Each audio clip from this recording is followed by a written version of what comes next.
yaitu adalah untuk menolak undang-undang kesehatan. Setuju? Fatwa itu pendapat. Fatwa bisa didebat.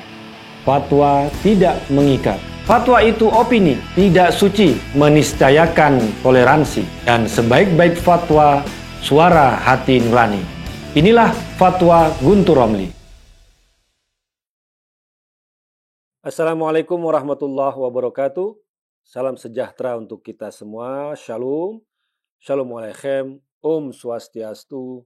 Namo Buddhaya. Widek Dong Tien. Rahayu. Salam Nusantara.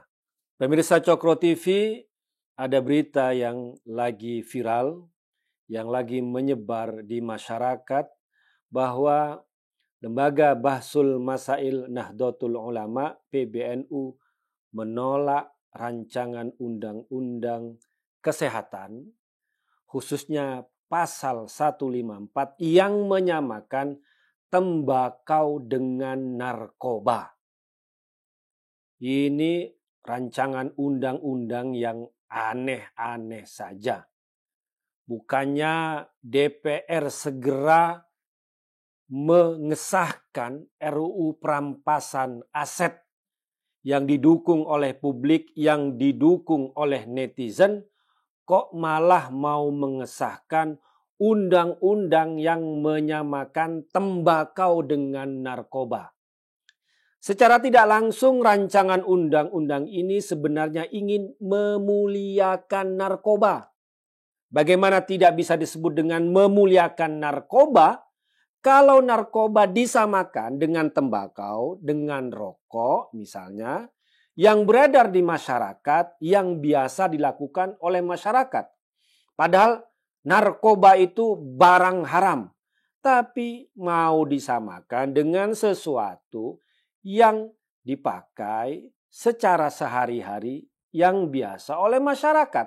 Ya, produk tembakau bisa rokok, bisa tembakau susur oleh perempuan-perempuan atau apapun yang menyusur, ya. Dan ini mau disamakan, ya, dan juga di sisi yang lain, undang-undang ini mau mengkriminalisasi, ya, mengkriminalisasi meskipun dengan dalam tindakan yang kognitif, dalam tindakan pemikiran, yang memakai tembakau disamakan dengan narkoba. Ya, ini merupakan rancangan undang-undang yang aneh. Oleh karena itu, Lembaga Bahsul Masail menolak pasal 154 yang mau menyamakan tembakau dengan narkoba. Alasan di undang-undang itu karena tembakau seperti halnya narkoba mengandung zat yang adiktif. Apa yang disebut dengan zat adiktif itu? Ya, kalau dikonsumsi akan edik, akan menagih, akan kebiasaan. Tapi dalam salah satu hasil dari alasan dari Lembaga Bahsul Masail itu, kadar zat adiktif narkoba dengan tembakau itu berbeda. Kalau hanya zat adiktif saja, kenapa hanya tembakau yang mau dilarang? Sebenarnya adiktif yang lain, zat adiktif yang lain seperti kopi misalnya, ada unsur kafein di situ. Atau juga ada gula. Gula juga bikin menagih, ya, kalau tidak minum manis-manis. Lantas kenapa kok tidak disamakan dengan narkoba? Kok hanya tembakau? Nah, ini yang menjadi persoalan. Karena itu Lembaga Bahsul Masail mencermati kasus ini bahwa adiktifnya antara narkoba dengan tembakau, dengan gula, dengan kafein itu berbeda-beda. Jangan disama-samakan. Kemudian setelah itu mau dilarang seperti hanya melarang narkoba, kemudian melarang tembakau. Ini kan menjadi persoalan yang serius.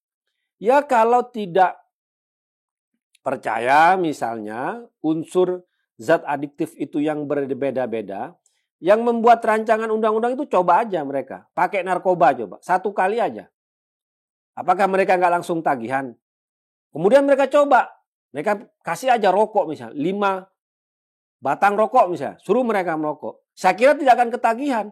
Ini menunjukkan bahwa apa? Bahwa zat adiktif antara narkoba dengan tembakau dalam wujud rokok sekalipun itu sangat berbeda. Jadi kenapa ini mau disama-samakan gitu loh.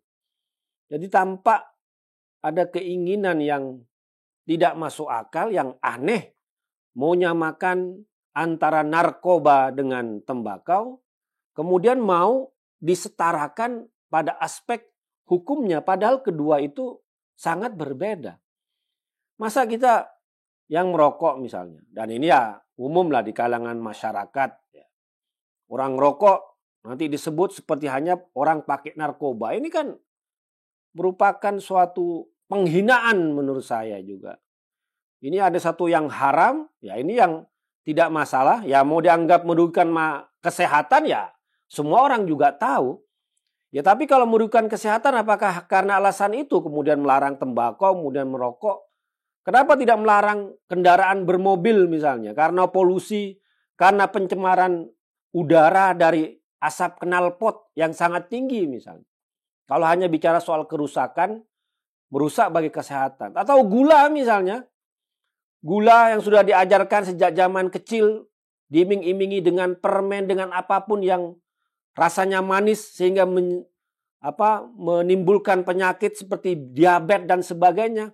Tapi tidak ada yang namanya cukai gula di sini. Ada yang cuma cukai rokok. Padahal keduanya ya sama-sama berpotensi merusak bagi kesehatan. Tapi ini kan undang-undang kali ini kan sangat tidak masuk akal, aneh. Ya mau menyamakan tembakau dengan narkoba. Ya. Jadi ini secara pemikiran saja, secara ide aja sudah mau melakukan kriminalisasi terhadap pemakai tembakau. Apakah rokok ataukah yang namanya susu dan sebagainya ya itulah yang disebut dengan produk tembakau.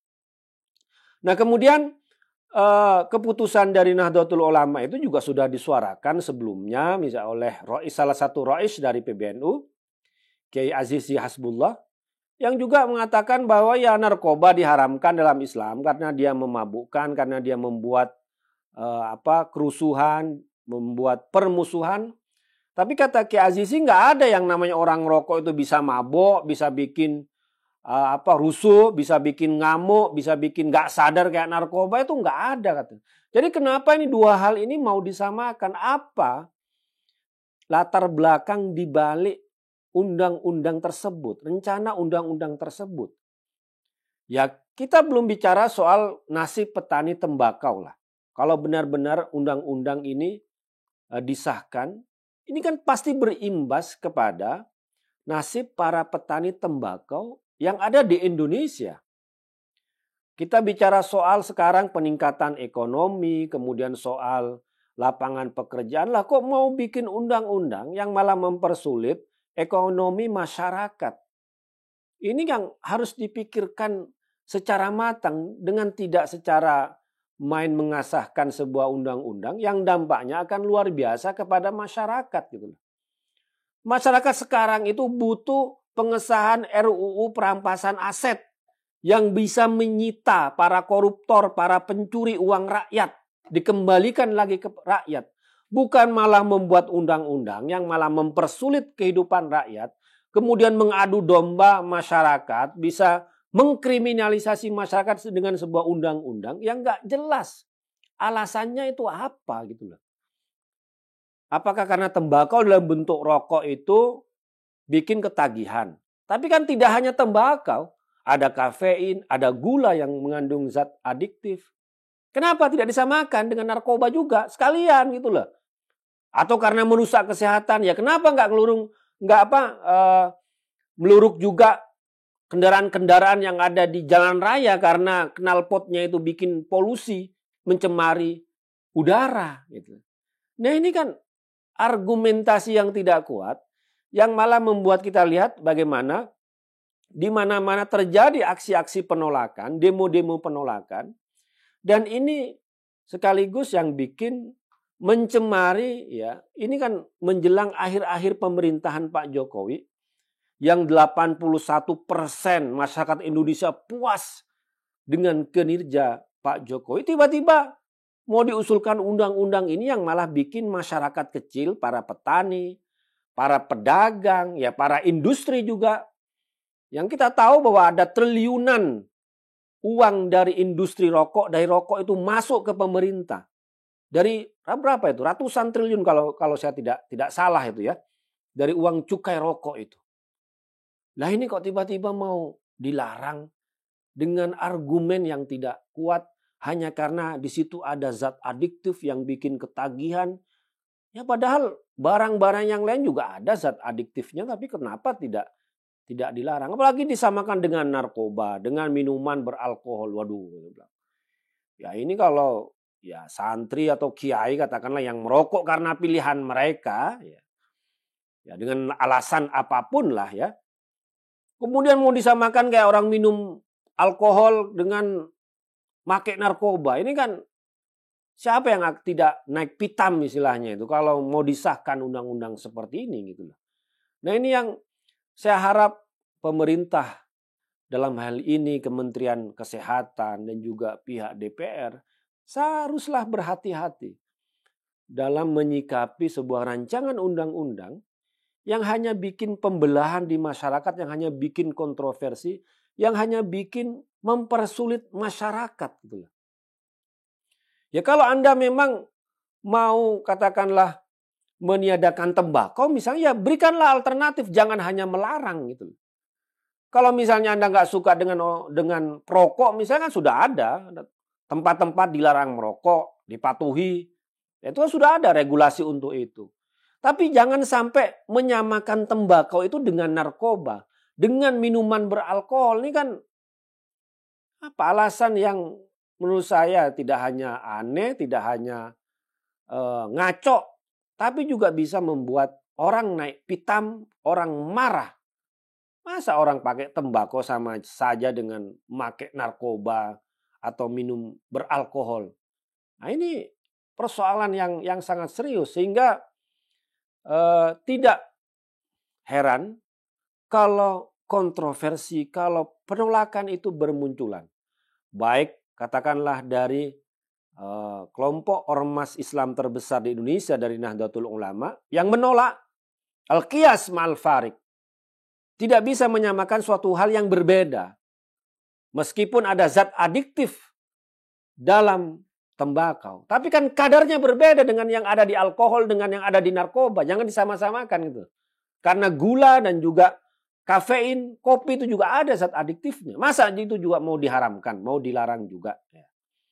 Jadi kemudian juga penolakan dari industri tembakau, dari petani tembakau, dari pedagang-pedagang kecil ya. Yang hidup juga dari tembakau. Dan juga jangan munafik gitu loh. Negara ini menerima ratusan triliun dari cukai tembakau, dari cukai rokok. Tiba-tiba mau menyiksa, mau menutup dari sumber ekonomi yang satu ini. Jadi ini adalah keprihatinan kita bersama. Harus kita suarakan.